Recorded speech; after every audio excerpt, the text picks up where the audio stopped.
Kung naghahanap ka ng savings program na pwede mong simulan para sa iyong retirement at para na rin sa source of passive income mo, pwede ka sa Kaiser na tinatawag namin na level 1 investing. Kaya dito rin ako nagsimula noong 2012.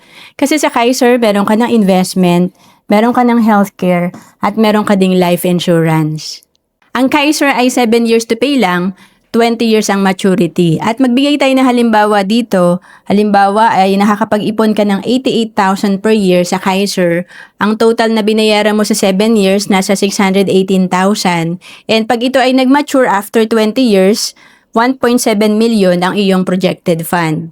And ang Kaiser after 20 years, pag ito ay nag-mature, pwede na natin kunin ang fund natin. At kapag hindi pa natin withdraw ang fund natin, patuloy pa rin tayong may healthcare at yung investment natin nagko-compound with interest. Kaya nga dito sa sample natin, kung siya ay nagsimula at the age of 30, pag edad niya ng 60, ang projected fund niya sa Kaiser nasa 4.5 million at kung ito ay kumikita ng 10% per year, meron siyang passive income na 450,000 per year or 37,500 monthly passive income.